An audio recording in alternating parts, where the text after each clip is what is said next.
로마서 14장 13절부터 16절까지 말씀을 우리 함께 봉독합니다. 그런즉 우리가 다시는 서로 비판하지 말고 도리어 부딪힐 것이나 거칠 것을 형제 앞에 두지 아니하도록 주의하라.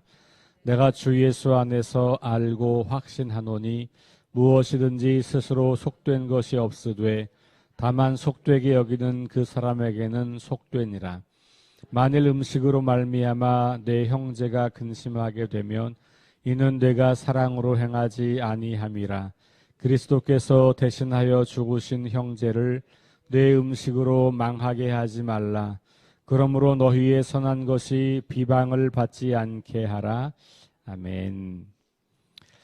네, 16절까지 오늘 끊어서 읽었습니다. 지금 계속해서 14장은 교회 안에서 믿음이 강한 자와 믿음이 연약한 자를 어떻게 대할 것인가, 물론 서로 어떻게 대할 것인가를 이야기하는 부분이 있지만 조금 더 강조점을 두고 있는 것은 믿음이 강한 자들이 믿음이 약한 자들을 어떻게 대해야 할 것인가, 그런 맥락을 이야기하고 있다고 보면 될 것 같고, 그렇다면 당시 로마 교회의 다수는 믿음이 강한 사람이라고 보는 것이 맞는 것 같습니다. 그래서 다수의 많은 믿음이 강한 사람들이 소수의 믿음이 연약하다고 여겨지는 사람들을 어떻게 하는 게 교회인가, 이런 이야기를 하는 거죠. 지금까지 우리 1절에서 12절 사이에서 나왔던 그래야 하는 이유, 제가 어제 4가지를 말씀드렸는데 정리하면 3절에 하나님께서 그들을 받으셨다는 표현이 있다 그랬어요. 그러니까 우리가 연약한 자들을 용납해야 하는 이유는 하나님께서 그들을 용납하셨기 때문에 우리도 그래야 한다. 3절의 말씀이에요. 9절에 가면 그리스도께서 죽으셨다가 다시 살아나셔서 그들과 우리의 주님이 되셨다라는 표현이 있어요. 그러니까 주님이 우리의 주님만이 아니라 그들의 주님도 된다는 것이죠. 그래서 우리가 다 주님의 백성 혹은 주님의 종이라고 하는 맥락을 기억하는 거예요.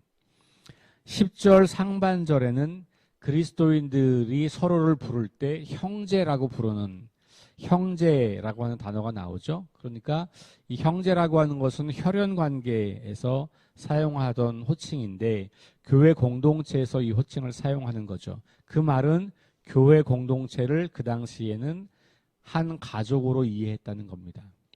그러니까 가족 구성원이기 때문에 서로 비판하는 게 아니고 용납하라, 이렇게 이야기하는 거고, 10절 후반절에 보면 모두가 다 하나님의 심판대 앞에 설 것이다 라는 말이 있어요. 결국 우리를 판단하실 분은 하나님이다. 하나님의 일은 판단하는 것이고 우리의 일은 판단이 아니라 용납하는 것이다. 바울은 그렇게 이야기하는 겁니다. 그리고 오늘 읽은 말씀 가운데 14절부터 16절, 특별히 15절 말씀을 보면 무슨 말씀이 나와 있냐 하면 그리스도께서 대신하여 죽으신 내 형제를 음식으로 망하게 하지 말라, 이런 표현이 나와 있어요. 그러니까 9절 말씀과 비슷한 거죠. 그리스도께서 죽으셔서 우리의 주님이 되셨다라고 하는 게 9절이었다면, 그러니까 그리스도께서 죽으셔서 우리의 주님이 되셨다는 게 강조점이라면 15절은 그런 형제를 어떻게 내가 망하게 하냐, 다시 말하면 예수님께서 목숨을 내어 버리셔서 살리신 그 사람을 우리가 망하게 할 수 없다, 그 얘기예요. 이 말은 조금 밀고 나가면 아주 무서운 말이기도 해요. 왜냐하면 예수님께서 대신하여 죽으신, 살리기 위해서 대신하여 죽으신 그 일을 우리가 무효로 만든다는 말이에요.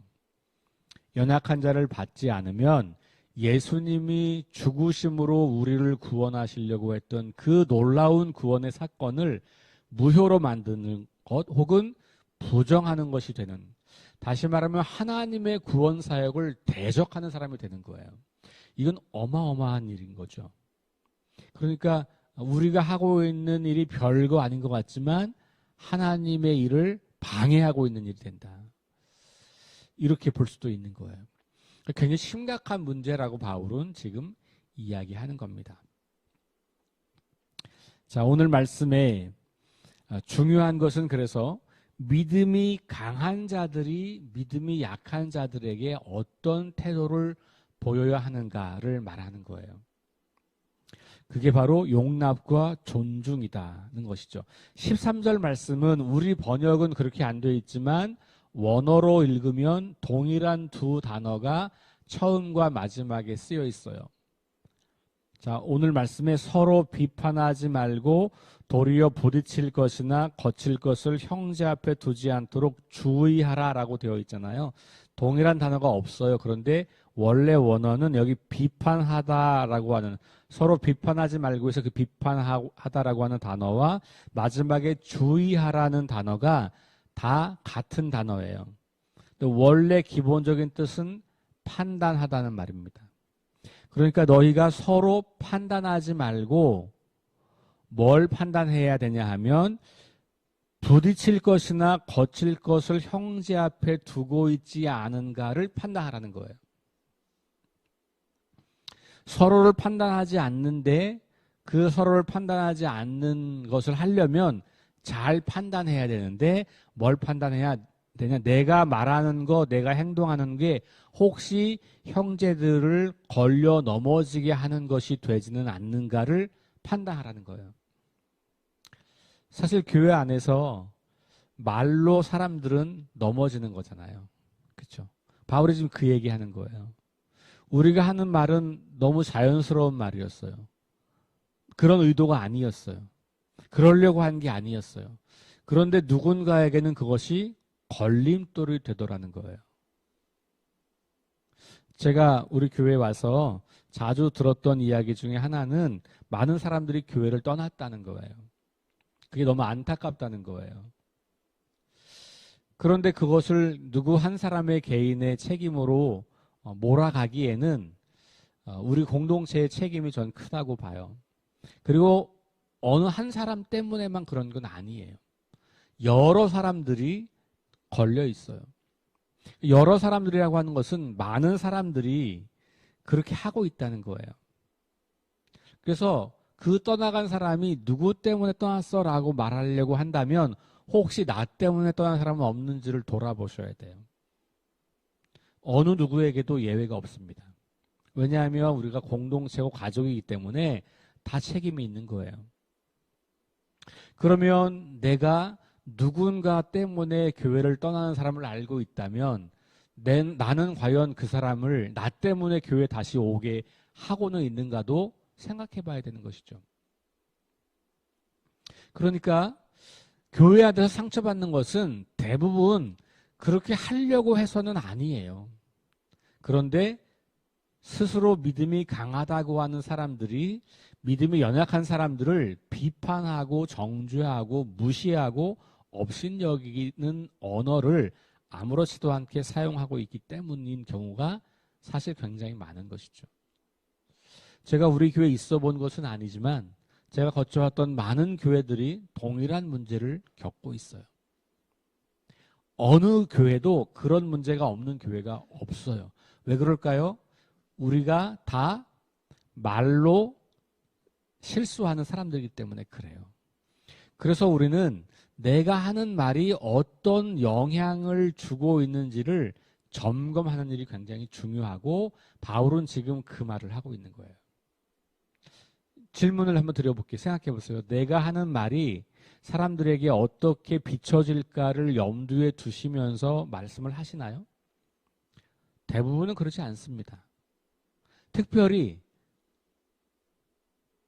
좀 어른이라고 하시는 분들은 그렇게 생각하지 않으세요. 저도 제가 어른이 되고 나니까 그렇게 안 하더라고요.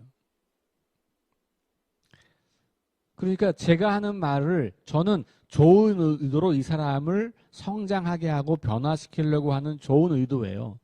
그런데 상대방은 그것 때문에 상처가 되고 속상하고 괴로움을 겪는 일들을 마주하는 거예요. 그러니 여러분, 여러분들은 사랑의 표현이라고, 혹은 여러분들은 그게 이 사람을 돕는 거라고, 여러분들은 그것이 이 사람을 성장하는 데 도움이 되는 거라고 생각해서 하는 말이라 할지라도 이 말을 하는 게 좋을까 안 좋을까를 계속해서 점검하시는 게 좋아요. 그래서 내가 일상적으로 했던 언어의 습관들을 처음부터 다시 점검해보는 그런 연습을 하는 것이 중요하겠다. 그래서 언젠가 기회가 되면 언어 생활에 대한 설교를 제가 주제로 좀 다뤄야 되겠다는 생각을 하고는 있어요. 우리 성경에는 이 말이 얼마나 크고 얼마나 뭐라 그럴까요? 강력한 영향력을 가지고 있는가를 말하고 있는 본문이 굉장히 많아요. 특별히 잠언 여러분 좋아하시죠? 잠언은 그 말씀이 수없이 반복돼서 나와요. 우리 말로 사람을 죽인다, 우리 말로 사람을 살린다, 이런 표현들이 반복해서 나옵니다. 잠언을 잘 묵상만 해보셔도 내가 하고 있는 말이 사람들을 살리기도 하고 죽이기도 한다는 것을 우리가 알게 돼요. 근데 그거는 교회 안 다니는 사람들도 똑같이 말하고 있는 거예요. 그렇죠? 우리 최근 몇 년 사이에도 그런 말에 관한 책들이 참 많이 나왔고, 말의 온도라는 책도 있었고, 그래서 이 거칠고 힘든 세상을 살아가면서 우리가 하는 말의 언어의 온도에 따라서 상대방이 따뜻함을 느끼기도 하고, 상대방이 추위를 느끼기도 하고, 상대방이 살아나기도 하고, 상대방이 죽기도 하고 그런다는 거예요. 이거 일반인들도 하는 이야기입니다. 하물며 하나님의 사랑을 받아서 그 사랑으로 살고 있다고 하는 우리 그리스도인들이 말을 아무 생각 없이 하는 것은 대단히 심각한 문제이고 우리 공동체를 파괴하는 행위인 거예요. 이거 심각하게 들어야 되고, 바울은 그래서 14장에서 지루하리만큼 또 같은 이야기를 반복하는 거예요. 그게 그때에도 굉장히 중요했던 문제였던 것 같아요. 오늘 우리에게도 굉장히 중요하다. 그러니까 내가 상대방을 판단하지 말되, 특별히 그 사람이 부딪히거나 걸려 넘어질 것을 두지 않는, 그게 바로 내가 판단해야 할 내용이에요. 그러니까 다른 사람 판단하는 게 아니라 내 언어를 내가 판단해 보라는 거예요. 내 삶을 내가 판단해 보라는 거예요. 내 말과 행동이 다른 사람들을 넘어뜨리는 것이 되고 있다면 하지 말아야 된다는 것을 말하는 거예요. 근데 그걸 내가 판단하기 어려울 때가 많아요. 왜냐면 난 너무 익숙한 말이어서. 그리고 대부분의 사람들은 나는 그런 말 의도로 한 거 아니에요. 난 그거 다 잊어버렸어, 이렇게 말을 해요. 상처받은 사람은 계속 오래 가는데 상처 준 사람은 기억도 안 하고 있는 것이죠. 그러다 보니까 내가 하는 말이 상대방에게 어떻게 전달되었는지에 대해서는 관심이 없는 경우들이 굉장히 많아요. 그런데 주변 사람들에게 물어보시거나, 혹은 주변 사람들과 대화를 나누면서 반응을 잘 살피거나, 여러분들이 하고 있는 행동에 대한 반응을 잘 살피는 것은 굉장히 중요하다. 그런 의미에서 내가 사람들을 비판하고 있는지, 혹은 직접적으로 비판하지 않는다고 하더라도 내가 하고 있는 말과 행동이 누군가를 걸려 넘어뜨리게 하는 것은 아닌지를 잘 살피는 것은 굉장히 중요하다는 말을 바울은 하고 있는 겁니다. 그래야 예수님께서 대신하여 죽으신 그 죽음이 헛되지 않는 거예요. 예수님은 살리려고 죽으셨는데 우리는 그 사람을 다시 죽이고 있는 거잖아요. 그러니까 예수님의 십자가의 그 사역을 정면으로 거스르고 있는, 이걸 굉장히 부드럽게 썼지만 바울은 굉장히 강한 어조로 그것을 경고하고 있는 겁니다. 그러니까 우리가 사람마다 다르게 생각할 수 있는데, 물론 그것은 기준이 있어요. 범죄 행위를 우리가 다르게 생각할 수는 없는 거죠. 은행 털 수 있지, 그럴 수 있는 건 아니죠. 그거는 왜냐하면 합당한 건 아니니까. 그렇죠? 그러니까 우리가 지금 말하고 있는 것은 합당하다고 여겨지는 범주 안에서 각기 다르게 생각할 수 있다고 하는 거예요. 그런 것 안에서 이게 이제 비본질적인 것들이란 말이죠. 본질을 추구하는데 그 길이 다양할 수 있는데 그 다양성, 그 비본질에 대해서 각자가 결정을 내리고 각자가 거기에 충실하게 살면 된다라고 바울은 이야기하는 건데, 내가 내리는 그 결정이 나를 중심으로 내리는 결정이 되면 안 되고 다른 사람을 배려하면서 그런 결정을 내리라는 거예요. 그러니까 내 결정의 주요 관심사는 내가 아니고 공동체, 다른 사람들인 거예요. 나만 괜찮으면 되지, 그게 아니라는 거예요. 나만 괜찮으면 되지라는 생각은 그리스도인들에게는 적합하지 않은 생각이에요. 왜냐하면 그리스도인의 공동체는 나만 혼자 사는 게 아니거든요. 내가 하고 있는 모든 것이 사람들에게 영향을 주고 있고, 특별히 어떤 사람들에게는 그것이, 나는 아무렇지도 않은 거지만 어떤 사람들은 그것이 믿음을 포기해야 할 만큼 충격적이고 놀랍고 두렵고 어마무시한 일이 되는 거예요.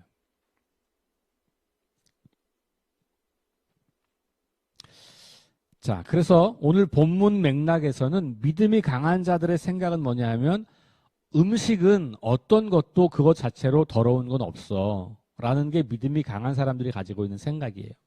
본문에서. 믿음이 약한 자들이 갖고 있는 생각은 뭡니까? 어떤 음식들은 잘못 먹으면 내가 부정하게 되는 거야. 그러니 음식을 함부로 먹는 것은 안 돼. 그래서 이렇게 정해진 것 외에는 먹으면 안 돼. 근데 만약에 이게 정해진 범위 안에 있는 건지 없는 건지 몰라? 그럼 어떻게 해야 돼? 차라리 먹지 마. 혹시라도 내가 그것을 먹고 부정하게 될 수도 있으니까. 이게 이제 그런 기준이란 말이에요. 그런데 실제로 그렇게 믿는 사람에게는 그것이 더러운 게 되죠. 왜냐하면 내가 그렇게 믿기 때문에 그것을 먹는 순간 내 안에 죄책감이 생기잖아요. 그러니까 그거는 그 사람에게는 그게 정말로 더럽게 되는 것. 근데 그런 사람들이 그럼 음식을 먹으면 안 되겠죠? 그런데 그런 사람들이 옆에 있는 사람을 보니까 아무렇지도 않게 먹고 있는 거예요. 그 사람은 괜찮아, 이런 음식이 뭐가 문제가 되는 건 아니니까 괜찮아. 그런데 이 사람은 안 괜찮은 거죠. 그런 상황이 되면 어떻게 하라는 거예요? 믿음이 약한 사람이 그걸 이해하라는 게 아니라 믿음이 강한 사람이니까 그걸 하지 말라는 거예요. 그러니까 누가 더 적극적으로 서로를 배려해요? 믿음이 강한 사람들이 하는 거예요. 그러니까 우리식으로 말하면 오래된 성도들이, 어른들이 더 많은 배려를 해야 되는 거예요. 그렇게 하지 않으면 교회 안에서 많은 사람들이 짓밟혀지는 거예요. 믿음이 연약한 자들을 무시하거나 업신여기거나 혹은 자기 생각을 강요해서 그것을 하도록 하면 그 사람들에게는 죄를 짓게 만드는 거예요. 그러니까 나에게는 죄가 안 되는데 그 사람에게는 죄가 된다. 이거 굉장히 상황적이잖아요. 어떤 한 가지가 절대적으로 죄가 되는 게 아니라 이걸 죄가 되지 않는다고 생각하는 사람들에게는 그 죄가 안 되는데, 이게 죄라고 생각하는 사람들이 그걸 하게 되면 죄가 된다는 거죠. 그러니까 바울은 굉장히 어떤 하나의 그 내용을 가지고 죄가 될 수도 있고 안 될 수도 있다고 보고 있는 거예요. 그건 뭐냐면 그 문제를 그 사람이 어떻게 바라보고 있느냐의 문제예요. 그래서 그것을 내가 아무 음식이나 먹어도 괜찮다고 생각하기 때문에 그것을 강요하는 것, 그것은 사랑이 아니고 상대방의 자유를 억압하고 상대방의 결정을 무시하게 되는 게 되죠. 그러니까 중요한 것은 믿음이 강한 자들이 자기의 자유를 제한해야지 된다는 거예요. 그러니까 사랑은 내가 하고 싶은 대로 상대방을 만드는 게 아니라 상대방의 눈높이에 맞춰서 나를 제한하는 거예요. 하나님이 가장 잘하신 게 그거잖아요. 하나님이 우리가 죄인일 때에 어떻게 하셨어요? 너 그러면 안 돼 라고 뜯어 고치려고 하지 않고요. 예수님이 우리와 동일한 인간이 되셔서 우리와 함께 살아가신 거예요. 눈높이 교육. 그렇죠. 하나님이 우리를 뜯어 고쳐서 하나님 수준으로 올려온 게 아니고 하나님이 스스로 낮아지셔서 우리 수준으로 오셨고 그리고 그런 우리와 동일하게 사셨고 그러면서 우리에게 당신의 삶으로 하나님을 따르는 것이 어떤 것인지를 보여주는 거예요. 그래서 자기 스스로 자유를 제한하고 자기 스스로 죽임을 당하고 자기 스스로 끝없이 낮아지는 이것이 바로 하나님께서 자신의 자유를 제한하신 거죠. 그것이 우리가 추구해야 하는 공동체 안에서의 삶의 모습이라고 바울은 이야기합니다. 자, 다시 강조하면 15절 말씀, 그리스도께서 대신하여 죽으신 형제를 내 식물로 망하게 하지 말라. 너 그거 먹을 수 있다고 하는 것 때문에 누군가가 망하게 되면 하지 않는 것이 좋다는 것이죠. 그러니까 바울은 나 그거 먹을 수 있어. 근데 누군가가 나 때문에 실족한다면 나 평생 안 먹을 수도 있어. 이렇게 말한 거죠. 그게 이제 고린도서에도 동일하게 반복되는데요. 여러분들도 마찬가지예요. 내가 할 수 있다고 생각하는 것이지만 안 하는 것. 왜냐하면 상대방을 살리기 위해서.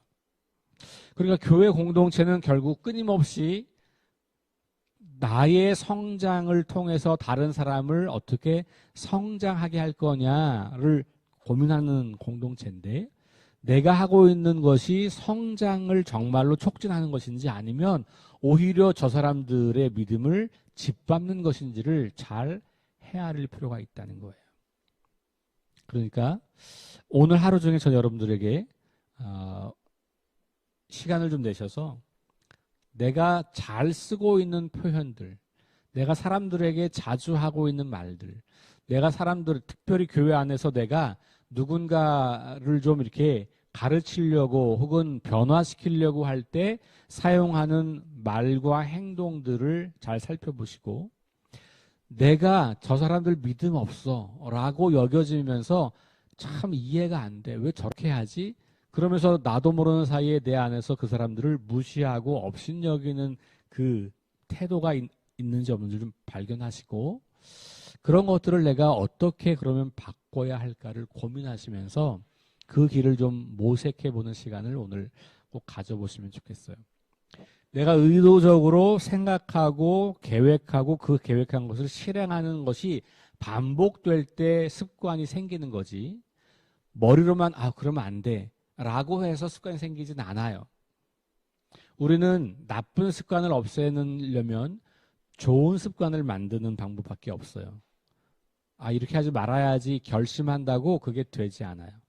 그럼 운동선수들이 어떤 운동을 하다가 슬럼프에 빠지면 하는 게 뭐냐 하면 다시 1:1 코치를 받고 다시 바른 자세를 연습합니다.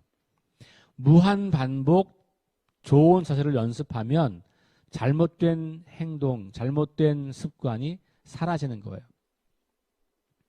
우리가 내가 하고 있는 언어를 고치려고 노력하지 않으면 생각만 하면 언어는 고쳐지지 않아요. 그럼 우린 계속 누군가를 상처 주면서 살게 되는 거예요.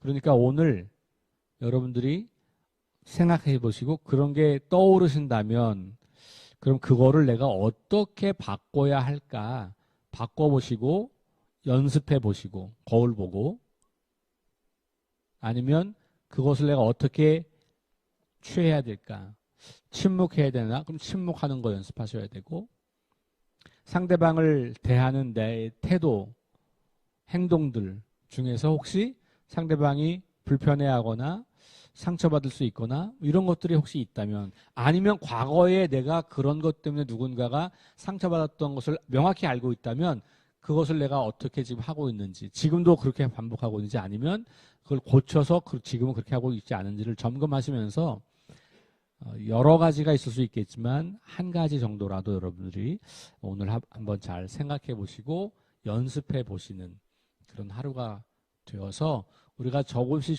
점점 더 교회 안에 더 많은 사람들을 용납하고 더 넓은 품으로 사랑해주고 그래서 우리를 만나면 사람들은 하나님이 저렇게 나를 사랑하시는 거구나. 내 연약함과 내 부족함과 내 실수까지도 하나님은 다 용납하시는 분이구나. 그래 우리 교회 안에 그런 하나님의 사랑을 경험할 수 있는 그런 어른이 한두 명 계시니 내가 저분처럼 신앙생활을 해야 되겠구나 라고 하는 사람들이 우리 교회에 여기저기서 세워져야 하는 것이죠. 저와 여러분들이 그런 사람이 되면 좋겠습니다. 그런 사람이 되기를 위해서 기도하시고 함께 노력합시다. 기도하겠습니다. 하나님, 바울의 권면을 다시 한번 중요하게 새겨봅니다.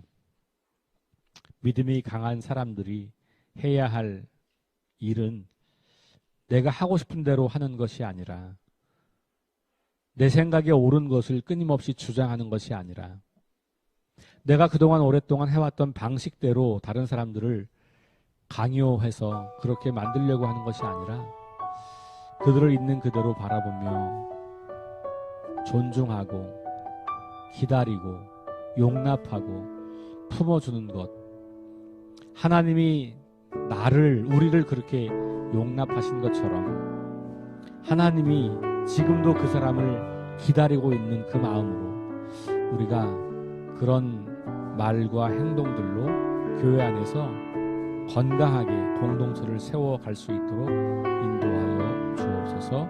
예수님 이름으로 기도합니다. 아멘. 우리 함께 합심 기도합니다. 성령의 능력으로 하나님 나라를 증언하고 살아내게 하소서. 하나님 말씀이 기준이 되게 하소서. 질병과 연약함으로 고통당하는 사람들을 치유하여 주소서. 전쟁과 자연재해와 가난과 억압으로 고통당하는 지구촌 이웃들에게 은혜를 베푸소서. 나의 말과 행동을 잘 판단하게 하소서. 우리 함께 5가지 기도하겠습니다.